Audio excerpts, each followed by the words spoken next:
Ada orang datang mengeluh, Ustaz, kenapa rizkiku begitu seret saya? Kenapa rizkiku begitu berat? Susah mencari rezeki. Saya bilang begini konsepnya. Yang pertama, mungkin ikhtiarmu kurang sempurna. Iya, makanya dalam hadis Nabi SAW mengatakan, la tastabti'ur rizqa, janganlah engkau merasa telat dengan datangnya rezeki. Fa inna ahadakum la yamut, karena kalian tidak akan mati, kata Nabi, hatta yastawfi rizqah, sampai ia menuntaskan rezekinya. Perhatikan, fa ajmilu fit talab, maka prinsipnya adalah berkreativitaslah kalian dalam mengejar rezeki. Nah, jadi konsepnya berkreativitas itu apa maksudnya? Ya ikhtiar. Ya, dengan 1001 cara. Kaidahnya cuma dua, Pak. Khudhu mahalla wada' maharram. Ambil yang halal dan buang yang haram. Udah itu aja. Silakan berkreativitas untuk mengejar cita-cita Anda. Innallaha la yughayyiru ma biqaumin hatta yughayyiru ma bi anfusihim. Allah tidak akan merubah keadaan satu kaum sampai kaum itu yang merubah keadaan mereka sendiri. Ya. Jadi poin satu, teman-teman yang berbahagia dimuliakan Allah, ketika rezeki merasa seret, berarti ikhtiarnya yang harus digenjot kembali. Ya, ikhtiarnya yang harus digenjot kembali. Ini dagangan kok nggak laris, kenapa ya? Jangan malah mikirin dukun, jangan-jangan kena guna-guna, jangan-jangan kena jampi-jampi. Udah ikhtiarmu dulu aja, ikhtiarnya dikencengin dulu. Ya, itu poin yang pertama. Jadi seni terindah dalam menguatkan diri lebih fokus pada kekurangan diri daripada memikirkan kelakuan orang lain kepada kita. Ya, jadi dagang nggak laris, mungkin ikhtiarnya kurang baik.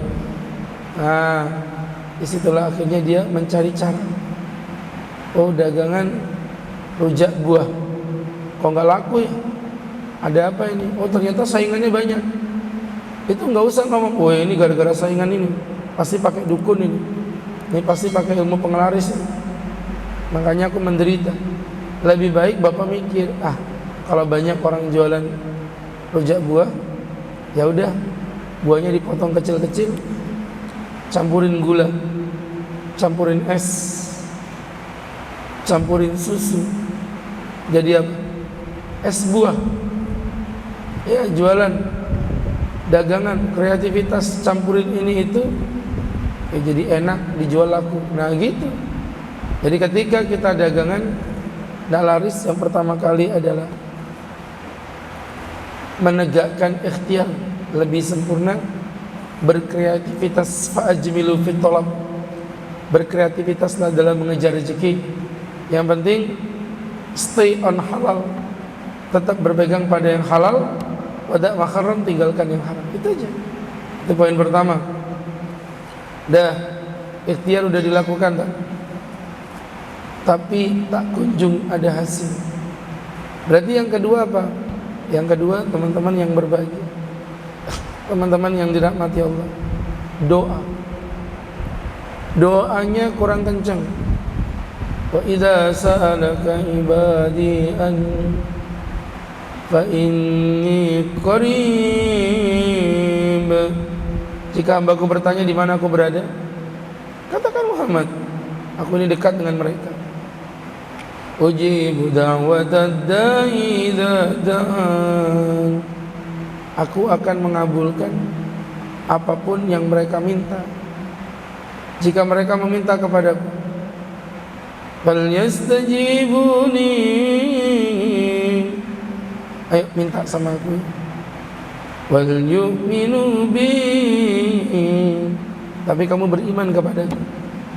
La'allahum yarshudun, agar kamu menjadi orang-orang yang mendapatkan hidayah. Jadi teman-teman yang berbahagia, agar kamu mendapatkan, menjadi orang-orang yang mendapatkan hidayah. Jadi doanya Pak dikencengin. Dan doa itu nanti ada 2 level ya. Di level yang pertama Bapak doakan diri Bapak, mudah-mudahan sukses ya Allah, mudah-mudahan sukses ya Allah. Itu mendoakan diri. Nah, di saat Bapak mendoakan diri tapi tak kunjung dikabulkan, ini level yang kedua. Doakan orang lain yang mengalami penderitaan yang sama dengan kita. Contoh, misalnya gimana? Kita jualan nasi goreng. Nasi goreng kita ini tidak kunjung laku. Bapak berdoa sama Allah, tetap juga nggak kunjung laku. Ya, ada momen Bapak mulai mencari orang yang sama-sama jual nasi goreng.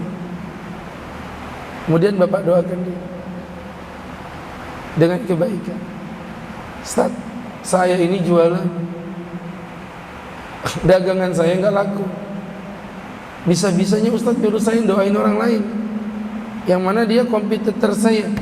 Begitu caranya. Kenapa? Ini yang disebut dengan strategi memancing doa malaikat kepada kita. Dalam hadis yang sahih diriwayatkan, ada Nabi bersabda, ya, kata Nabi, man da'a li akhihi ad-du'aul mu'min bidhahril ghaibi mustajabah. Kata Nabi, doa seorang mukmin yang ketika yang didoakan tidak menyadari, itu mustajabah. Paham Pak? Jadi saya tadi kan mendoakan penjual nasi goreng. Saya ngedoain dia dan dia nggak sadar saya doain. Itu kata Nabi mustajab. Oke, saya ngedoain dia, doanya mustajab. Terus saya dapat apa Pak Ustaz? Nah, dengerin. Maka Allah mengutus malaikat muwakkal inda ra'sihi. Di atas kepalanya ada malaikat delegasi Allah. Yaqul, dan berkata, amin walaka mislu dzalik. Amin, dan bagimu seperti itu. Jadi ketika Ustaz mendoakan tukang nasi goreng tadi, doa Ustaz mustajabah kan? Tapi terus ada malaikat bilang gini, amin bagimu seperti itu. Kepada saya doanya. Pertanyaannya gini, doa Ustaz ke nasi goreng tadi mustajabah, doa malaikat ke saya mustajabah enggak? Mustajabah. Lebih mustajab mana? Doa Ustaz ke nasi goreng atau doa malaikat ke saya? Pikir aja sendiri.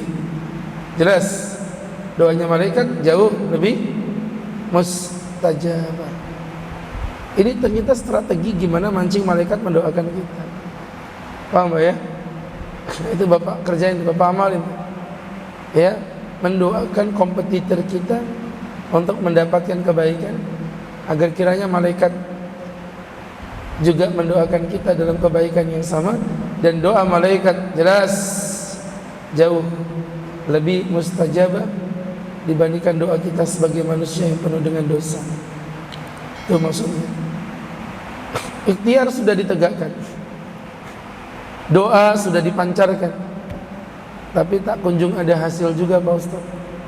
Maka yang ketiga adalah muhasabah. Yang ketiga adalah muhasabah, merenung jangan-jangan Bapak terinfeksi dengan maksiat. Hati-hati, Bapak terinfeksi dengan kemaksiatan. Yang maksiat itu memiliki efek memiskinkan kita. Apa itu tadi? Yang pertama, dosa zina atau dosa selingkuh.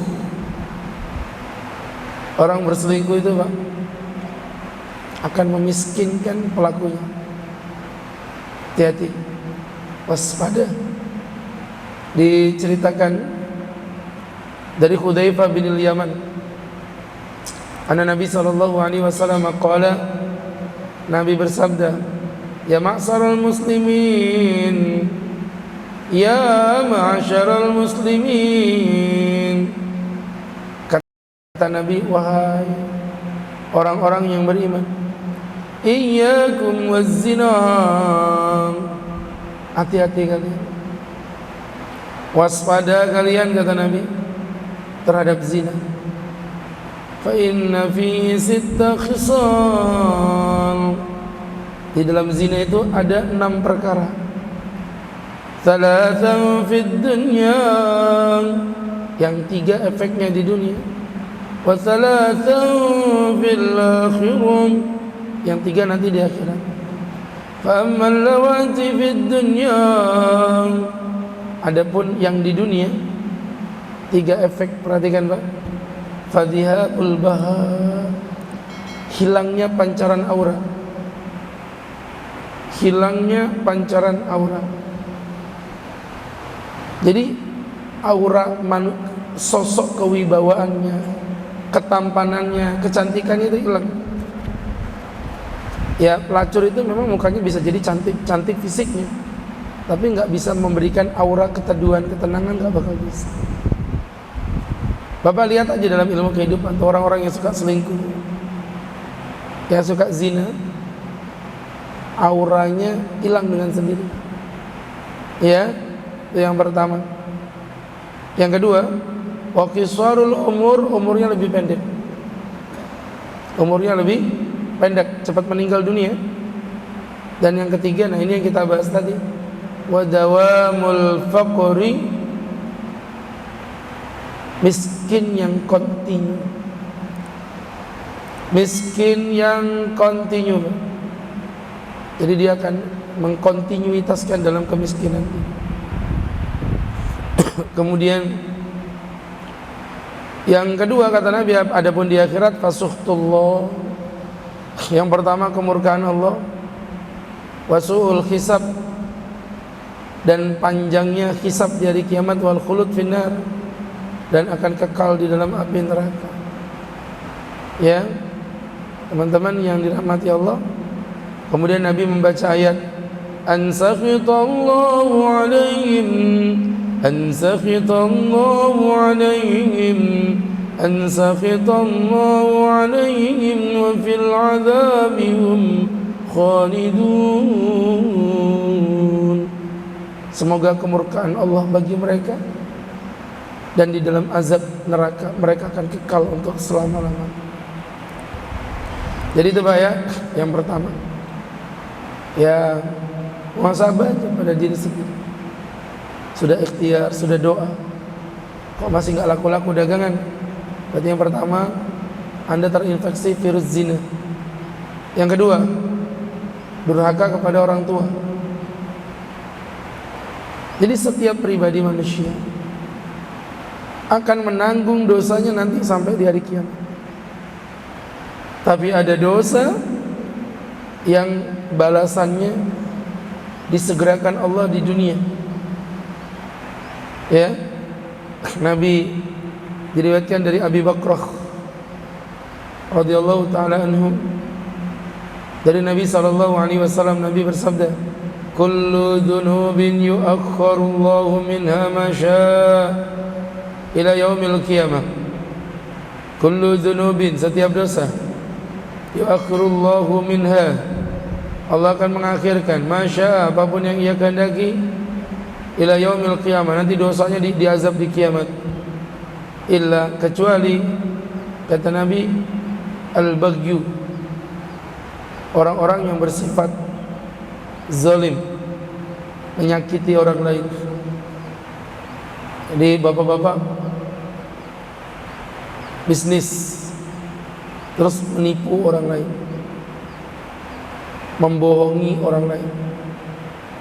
Bapak-bapak yang berbahagia, mohon maaf, silakan aja Anda tipu-tipu di dunia, silakan aja Anda bohongin di dunia, tapi nanti di akhirat akan ada hisab. Ternyata belum sampai akhirat, di dunia pun udah dibalas sama Allah. Ya Pak, orang-orang yang nakal-nakal itu, utang tidak bayar, ya, utang tidak bayar, bisnis menipu,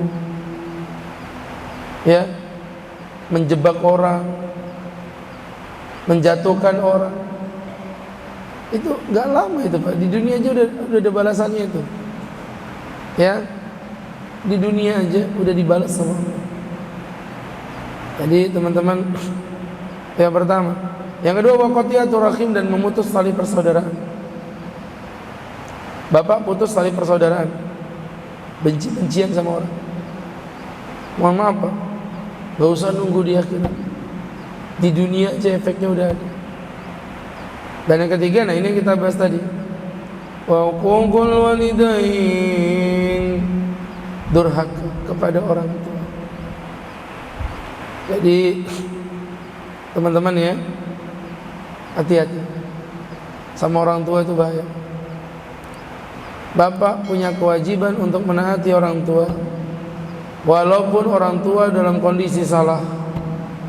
Walaupun orang tua dalam kondisi salah, selama kesalahan orang tua tidak bertentangan dengan syariat Allah Subhanahu wa ta'ala.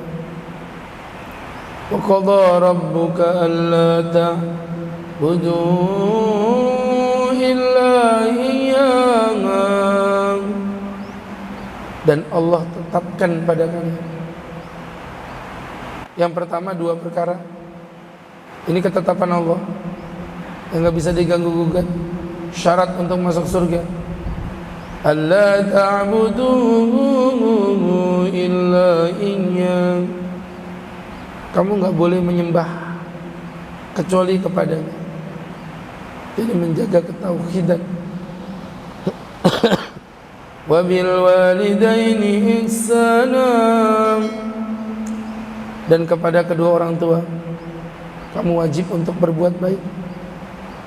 Jadi Allah mensejajarkan ketauhidan dengan ketaatan kepada orang tua. Imma yablughanna 'indakal kibaru ahaduhuma aw kilahuma. Ingat ketika bapak mamamu sudah menua, satunya atau dua-duanya. Fala taqul lahumā uffin wa la tanharhumā. Jangan kamu berkata ah, dan janganlah kamu membentak mereka berdua. Wa qul lahumā qawlan karīmā, dan katakan kepada mereka berdua ucapan karimah, ya, ucapan yang baik. Jadi teman-teman yang berbahagia, yang dimuliakan Allah Subhanahu wa ta'ala, itu tadi poinnya Pak ya. Jadi sama orang tua, hadirin, jangan pernah kau sakiti orang tua. Bahkan dalam kondisi orang tua itu Pak dolim dengan kita. Oh iya, ada cerita itu, seorang perempuan pengusaha properti,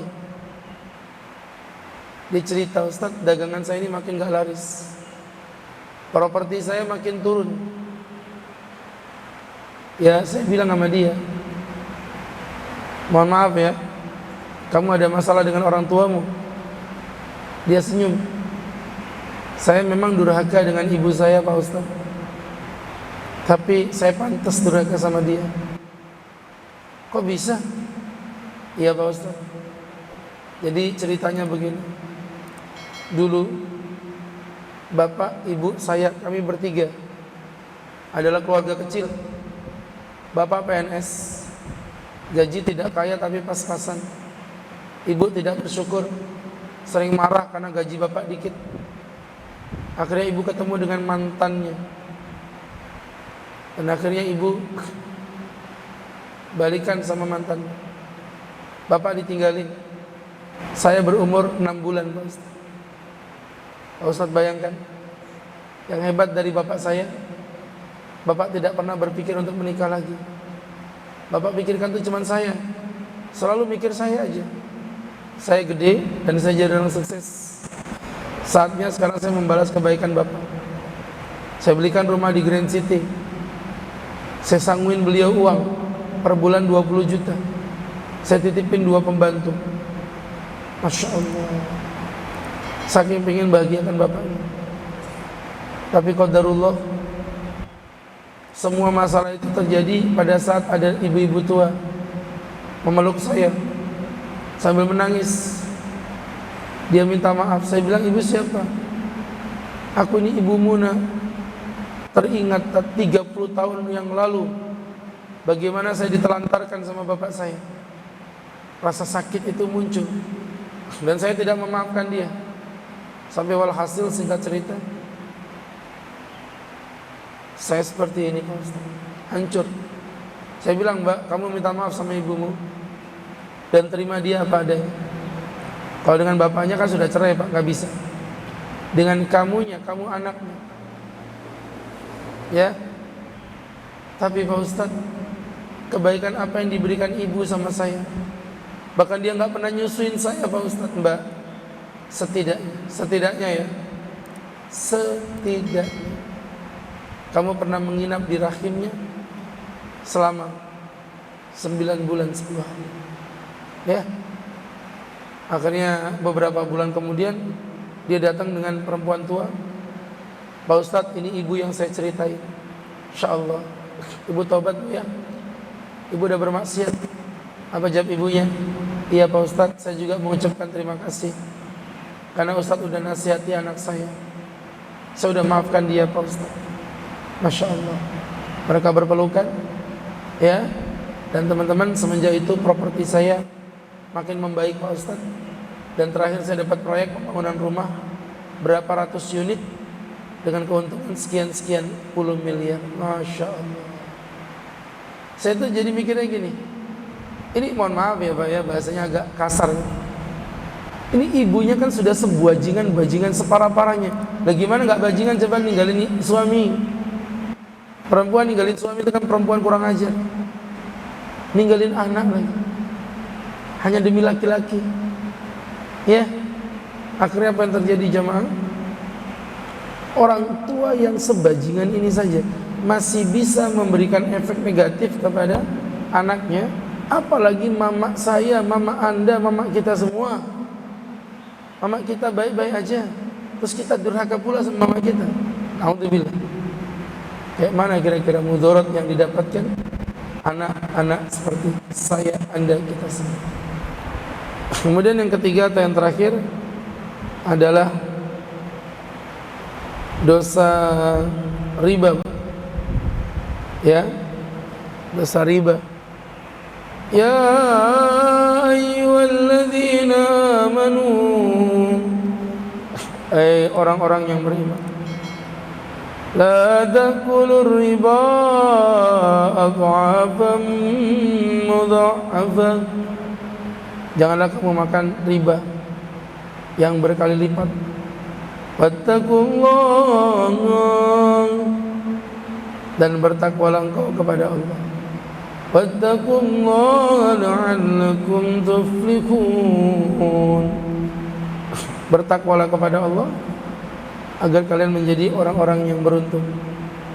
Pak, jangankan di akhirat, di dunianya udah dimiskinkan sama Allah. Mana ayatnya? Al-Baqarah 276. Yamhaqullahu ar-riba wa yurbis sadaqat. Allah akan memiskinkan riba dan Allah akan mengayakan sedekah. Anda dagang, tak, mudah-mudahan berkah, mudah-mudahan berkah. Modalnya dari riba. Itu sama kayak bapak buat donat. Mudah-mudahan donatku enak, mudah-mudahan donatku enak, tapi tepungnya tepung basi kadaluarsa. Iya Pak. Jadi gimana kita mau dapat berkah kalau bahan dasarnya aja udah perbuatan-perbuatan yang diharamkan Allah? Riba, modalnya dari utang riba. Ya, teman-teman yang berbahagia, maka dicabut keberkahannya itu. Nah ini teman-teman yang berbahagia, ancamannya juga nggak main-main, neraka. Ya, faman ja'ahu maw'izatun min rabbih fantaha falahu ma salaf. Siapa yang telah datang peringatan kepada mereka?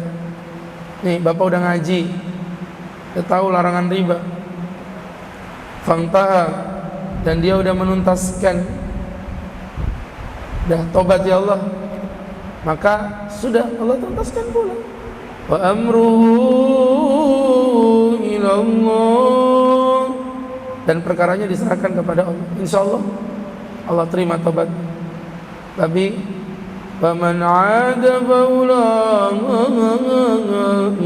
ashabun nar, barang siapa yang mengulangi kembali keburukannya, faulaika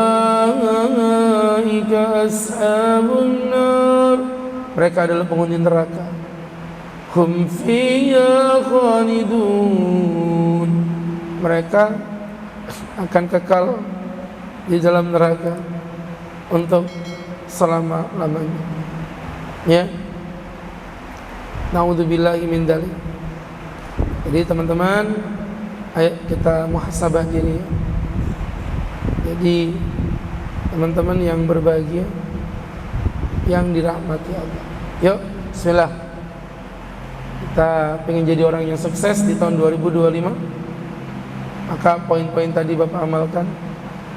Kemudian yang punya bisnis, punya dagang, punya jualan, punya apapun namanya, di tahun 2025 dagangannya makin berkah, makin laris, ya.